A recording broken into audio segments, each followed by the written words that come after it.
In addition to the degrees that it confers on its graduates today, Columbia College Chicago also awards honorary degrees to individuals. They are talented professionals with a bank of accomplishments, wonderful creative vision, and the drive to engage with the world in an organic way that truly embodies the ideals we hold dear here at Columbia College Chicago. We will award 3 such degrees this weekend at our commencement ceremonies. The bios of all of them are in your program. I would like to introduce you to Mr. Matt Cunningham, Assistant Professor of Instruction in the Communication Department. Matt will introduce the distinguished individual we are honoring this morning. Now, Matt is a great guy. He is a tireless supporter of students. He's also a radio guru, so he actually runs the WCRX radio station, award-winning nationwide, 88.1 on your FM dial. So if you're here, lock that in on your car radio. If you're visiting, make the Uber driver do it. Matt?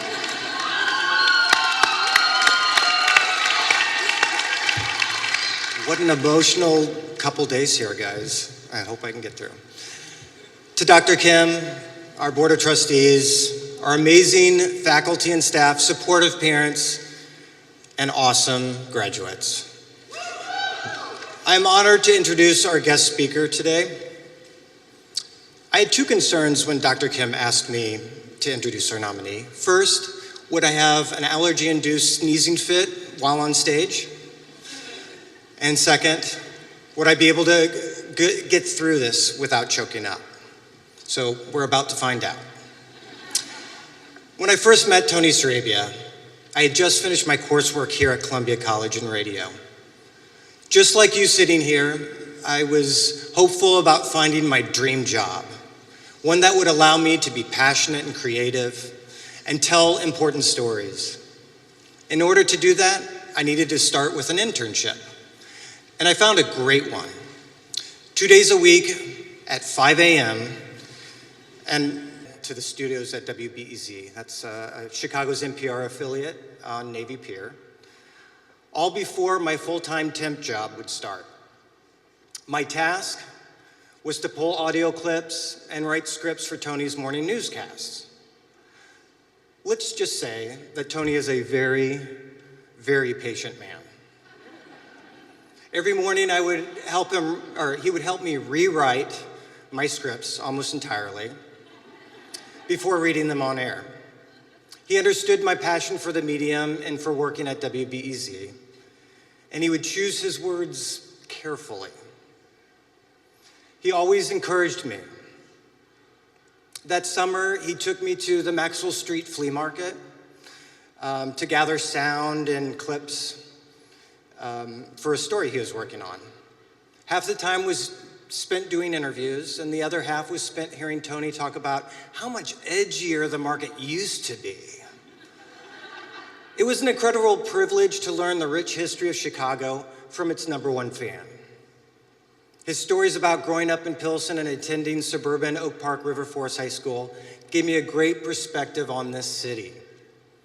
After my internship ended, our friendship continued. With each new job in radio that I took, Tony would listen and support my work. Even though I was young and most of my early work was weak, he encouraged me and pushed me to find the humanity in the story.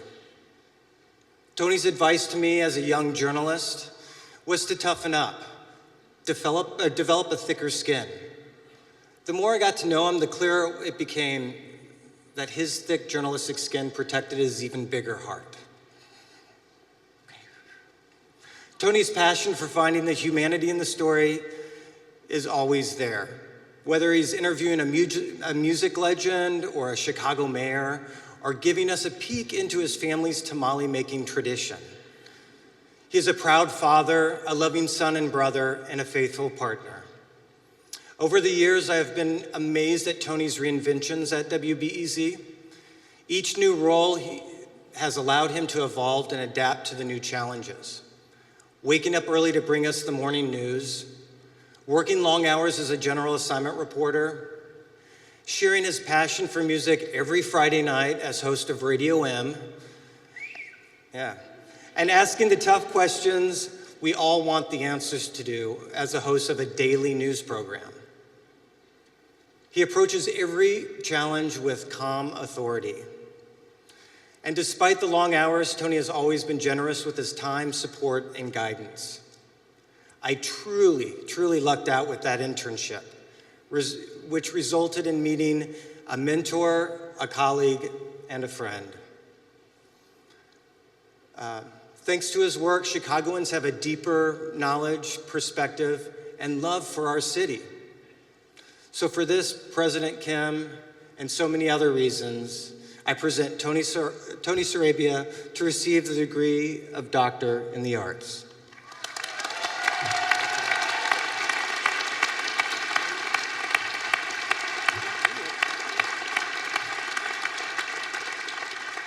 Tony Sarabia, by the authority vested in me by the Board of Trustees, I confer upon you the degree of Doctor of Arts, honoris causa, with all of the rights, privileges, and responsibilities pertaining thereto. Congratulations. Thank you.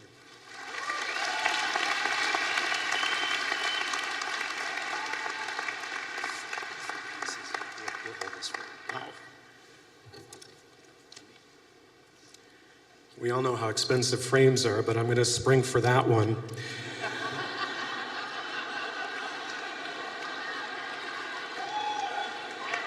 I am impressed, but not surprised at the amount of talent gathered here this morning. So good morning, graduates, and good morning to your friends and family who are gathered here to share in the celebration of your grand achievement, receiving your diploma after years of hard work. And having been there, I know that's quite an achievement. So how about another round of applause for all the graduates?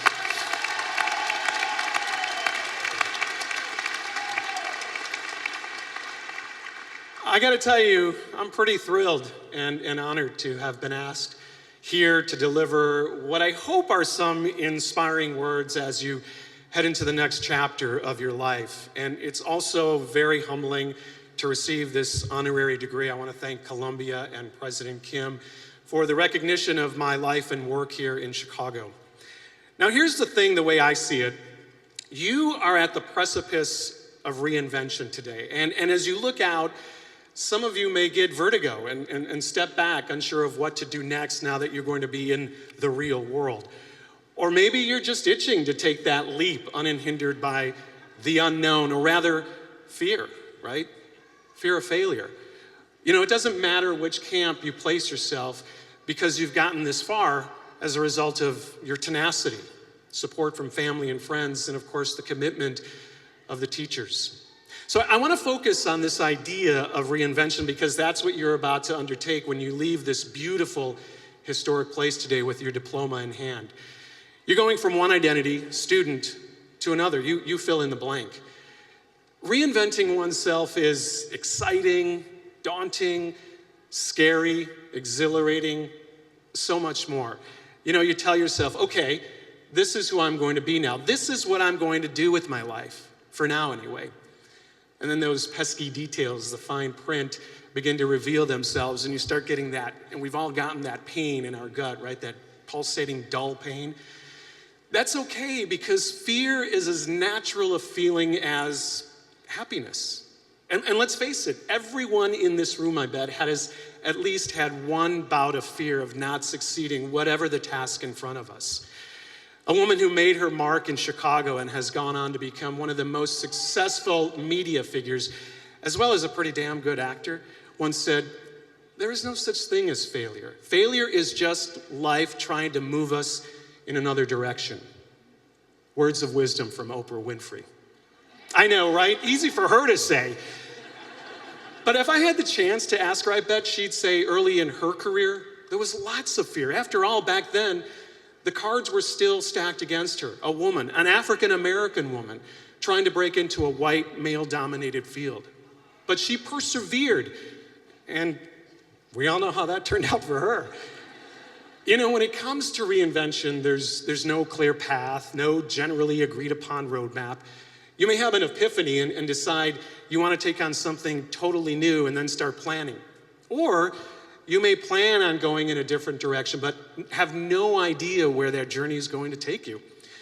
Either way, I firmly believe that those of us who recognize And I want to emphasize that word recognize, that we have these choices, no matter how scary they can be, are really more fortunate than others. And I say that because for a variety of reasons, there are people who feel stuck with their lot in life, their career or work choices. Maybe a good number of them attempted what you have accomplished at Columbia College, but had to quit because they ran out of money, had to take care of a sick family member, didn't have the support to follow through, or maybe fear of failure paralyzed them. Maybe they'd never heard those words from Oprah or Chinese philosopher Confucius, who wrote thousands of years ago, "Our greatest glory is not in never failing, but rising every time we fail."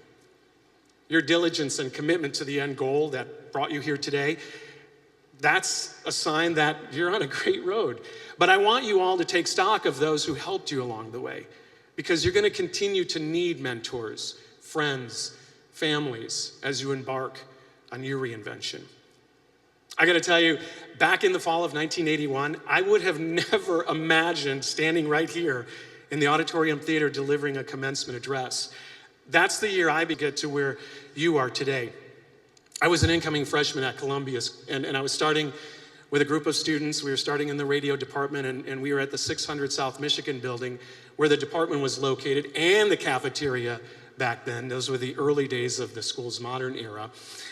And the head of the department, Al Parker, he welcomes us, gives us the lowdown about the department and what should we expect during the next 4 years. Then he issues a warning, words that hit me like a blast of ice cold air coming off of Lake Michigan in mid-January or early May. He said, some of you will graduate here after 4 years. You'll get your diploma, but you'll never work in radio because you'll find that getting into this business is highly competitive and it's going to be too daunting. Well, you know what? After I heard those words, I sank in my chair and I said, wow, that's going to be you. And the thing was, I was filled with fear back then. So just after 2 years at Columbia, I just left. I never formally dropped out of my classes. I wouldn't come back until 1990. And a lot happened during those intervening 7 years, a lot of reinventions, I should say. I was a bank teller, a drywaller, a pastry chef, a traveling club DJ, and finally, the exciting world of being a loan officer. Thing is, in my heart, and there's value in that job, don't get me wrong. But the thing is, in my heart, I knew I always wanted to be a radio journalist. I'd always loved the intimacy of radio. I enjoyed writing, always had and have still a creative mind, a curious mind. But I still didn't think I was cut out for it. Again, fear. I was letting fear determine my future.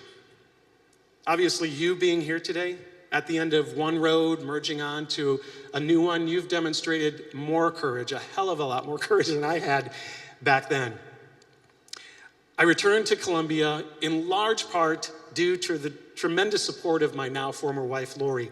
She was not only starting her career as a pharmacist, she was pregnant with our first son, Julian. And I asked her, I said, can I please go back to school? Can I go back to Columbia? And she said, you should go back. Give it another try. I'm forever grateful to her for that push.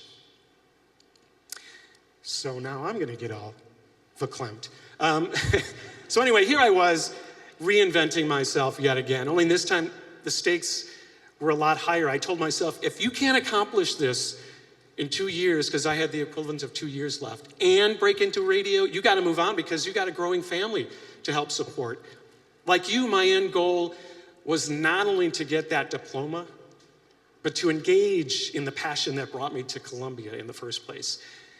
Well, I broke through that fear. And not only did I come back in 1990, but I started an internship at the station that would become my home for the next 27 years, WBEZ.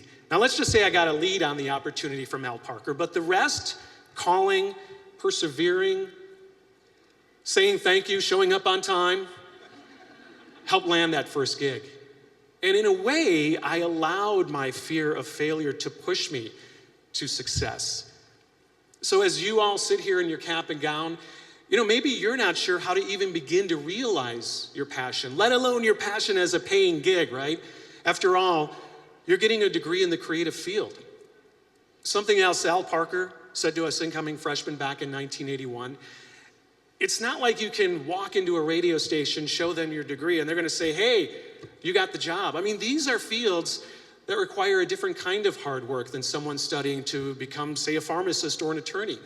For you, the world is truly a stage. So yes, while fear can be a part of reinvention, I want to tell you it's okay to be afraid, but know how to use that fear, because when you do, I think that'll really make a difference. I mean, at first I let fear dictate my early college career, and it took me almost 10 years to graduate and break into radio journalism. But as I look back now, I wonder, maybe this was the road I was supposed to take to get where I've been so far. And it has been a wonderful near 30-year career. I witnessed and covered the city and its people go through many reinventions and changes. A Cook County recorder of deeds becoming the first African-American woman elected to the U.S. Senate. The Chicago Bulls building their championship dynasty, another Daley getting elected mayor, and the demise of Marshall Fields. Now, that one still hurts a little bit, being a longtime Chicagoan. At the end of last year, I reinvented myself again. At the age of 55, I retired from radio. I moved from Chicago for the first time in my life to become a rural American with plans on becoming a goat rancher. Yeah, I know. I now live in rural Iowa, starting a new life with my fiance, Andy Argenbright. Andy's here today, along with my 3 sons, Julian, Alex, and Matt, who are all in their mid to late 20s and on their road to what they want to do. And my mom and dad, Tom and Alita. So I just want to say thanks for your support.